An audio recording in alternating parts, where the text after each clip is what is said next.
What's going on, everybody? I'm Jory Goodman, the Time Teller. Pretty much every live stream, I get a question about watches that are almost perfect, or what would be the most disappointing watches, in my opinion. And so I've actually made a list, and a few of these I've already spoken to you guys about because, again, I've brought these up during live streams. But this is the first time that I'm actually compiling a list of watches that were so close, yet so far. So without further ado, here's some disappointing watches. It is 1:29 p.m. Let's get down to business.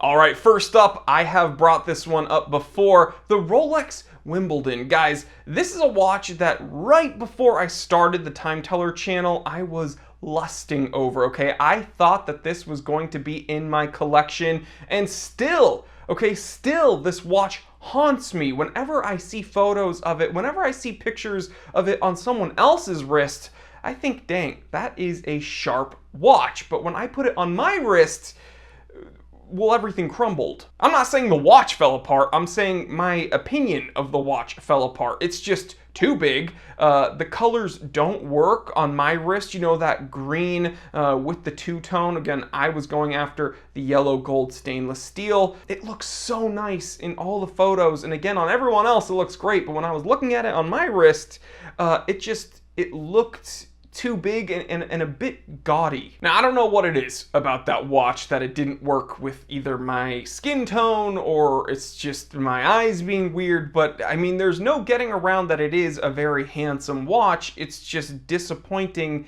in person, I guess. Another watch that was kind of a huge letdown once I got it on my wrist was the Hamilton Jazzmaster Open Heart. Now, I've said it before and I'll say it again, open hearts aren't really my thing, but when I saw photos and videos of this watch, it just looked so nice with that smooth sweep, 28,800 BPH, and again, I went for that rose gold tone with the black dial, and everything about it looked super sleek, super smooth, and I just thought it was gorgeous.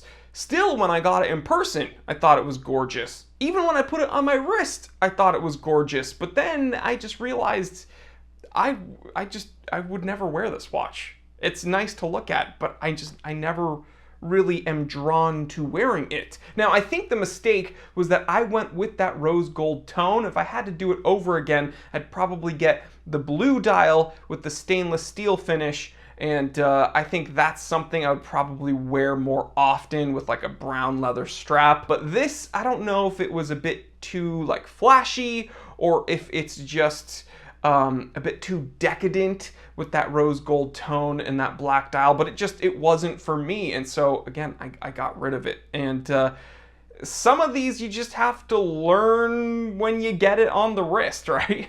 The next watch we're going to talk about is a Seiko that I've almost purchased multiple times, but then when I hear of other people's experiences owning this, I kind of just recoil a bit because, well, here, we're talking about the Seiko Land Compass, reference number SRPD31. Now, this looks very similar to my Seiko chronograph compass SSC081. You can see that kind of almost oversized field watchy aesthetic with this watch. And yeah, day-date complication, NH36 automatic movement, I believe. And you can see this huge covered crown over by the 2 o'clock, which is the crown that actuates that internal rotating compass. Now, what you might not notice is a 4 o'clock crown that is recessed into the case. Now, it's that crown that has made me kind of back off of this watch a bit. Now, every time I see photos of this watch,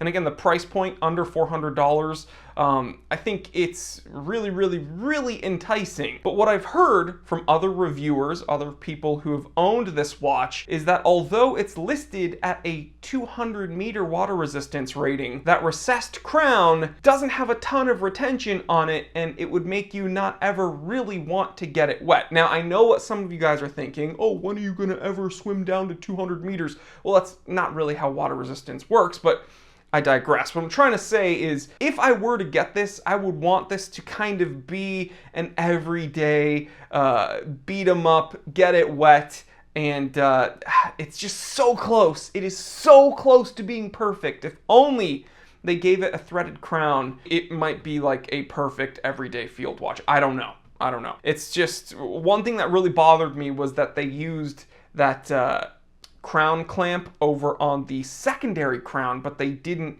do anything to the primary crown to make sure it doesn't move or open. So that's, yeah, so close, but so far with this one, Seiko. Now, I can't bring up that Seiko and its water resistance rating without mentioning this next watch. Different price range, different area altogether. We're moving over to Switzerland with IWC and their Spitfire. Very, very beautiful, simple aviation watch. Now, this one, when it came out, you can get it, I think there was a special edition with a bronze case or this stainless steel with the black dial. Just under 40 millimeters at 39. I've had the pleasure of wearing these Spitfires and they're just a joy to have on the wrist. And again, as a pilot's watch, it's just very simple. Everything you need, nothing you don't. You know, IWC makes a bunch of other aviation instruments that are a bit more complicated with chronograph complications and this and that and everything going on the dial. But this is just much more simplified. Now, what am I complaining about? Well, this has a 60 meter water resistance rating and a threaded crown. So why would you give it, it's kind of the alternate of that Seiko we just complained about, right? So the Seiko has a 200 meter water resistance rating and no threaded crown. This IWC, excuse me, has a 60 meter water resistance rating and a threaded crown. So they should have just switched, right? Like, you're probably going to be in more situations with that Seiko that you would actually get it wet if you're camping or if you're running around the woods and stuff. Whereas if you're in a plane with this IWC, if you ever get that thing wet, then you have bigger issues, right? So yeah, I would have liked to see this IWC with just more of a water resistance rating if they're going to give it a threaded crown, or just not give it a threaded crown. And with that Seiko, they should give it a threaded crown. Jeez. But yeah, IWC almost perfect with that watch. Next up, a watch that I've worn multiple times, a watch that I've even negotiated with potential sellers for. This is something that I was very, very, very close to owning multiple times, because again, every time I see it, I think, boy, I'd love to own it. But there's one thing about it.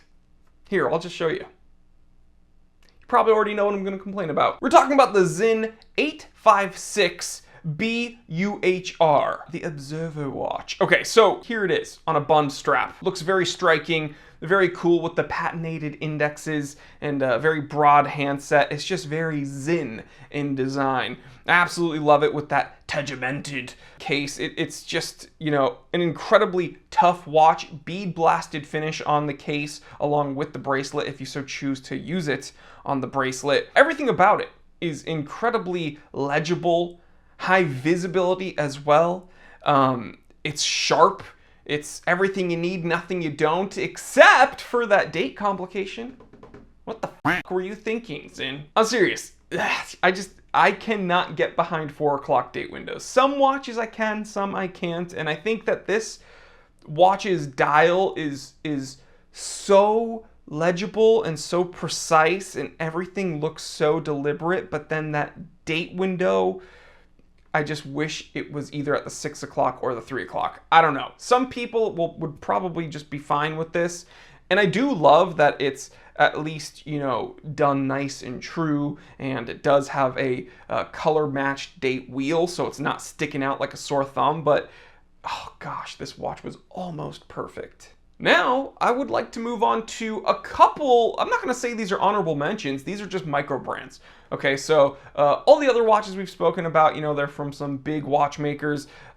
These, the last two, are actually micro brands that I've had the pleasure of sharing with you guys during Micro Brand Monday. And these were some that I thought were really, really almost there. First up, a watch from Zelos. A lot of my viewers absolutely love Zelos as a watchmaker, and they do make some really impressive timepieces. Now, More specifically, the Zelos Nova. If you haven't seen the review, I'm going to leave links to all the watches in the description below, but I'll leave a link to the review down there and up in the top corner. This is kind of like their take. When I was speaking to them, they were trying to make more of a vintage style watch, and I believe it was like almost a linen dial, kind of, right? Yeah, definitely a linen dial. And it almost has like a cream ivory-esque tone to it. Gold tone applied indexes and a beautiful small seconds. It's just a gorgeous watch, and I think that, I believe it was like a box crystal. I think it looked very nice sitting atop that case. It was just a very stunning watch, and it played with the light very, very nicely. I'm actually looking at my review right here. Now, the issue with this watch was not about the initial beauty. It wasn't even about the functionality of it. It was that it was dirty. Just really disappointing. Again, I can only judge the watches based upon the ones that they send me to review. So I can't say that that Nova is indicative of every Zelos Nova, but I can only speak to the one I've had here. And the one I took a look at had a lot of debris on the dial. I remember, I think on the small seconds as well. And there were some other just imperfections on this watch, and it just made me pretty bummed out. I think it was, yeah, I'm looking at it right here. There were some specs on the dial and some specs on the movement, some like tool marks on the movement, and they made a huge effort to give us a display case back, so you'd hope that they would also put some extra effort into making sure it was nice and clean and prim and proper, but that was not the case with this Zelos Nova. So I was initially incredibly impressed with it, and then once we put that dang macro lens on the camera, some of the imperfections started showing. So Zelos, with your Nova, you were almost there. And last but not least, a very recent Microbrand Monday review we took a look at was from the sister company of Ocean Crawler, being Esoteric watches, and their Eso Bathul Sol. Okay, this was that DLC coated black diver with that really bright, stunning yellow dial. This was initially what I thought would be kind of a more affordable contender to a Doxa diver, just with that kind of pseudo cushion case and bright color. I thought that, hey, for someone that would be looking at a Doxa diver, this was decently spec'd, and it would be more affordable, right? Well, technically it's more affordable than a Doxa, but my biggest issue with this watch was there were some definite imperfections on the dial. That's the first thing. With a nice, really bright, vibrant dial like that, you gotta nail it, okay? Because people are gonna be looking at that dial and imperfections are gonna stick out like a sore thumb. That was the first mistake. The next thing that really kind of put me off about this watch was that it was just like way more expensive than I thought it should be. I think it was in the 800s. I could be wrong. We'll put the price up right here. That's way too much.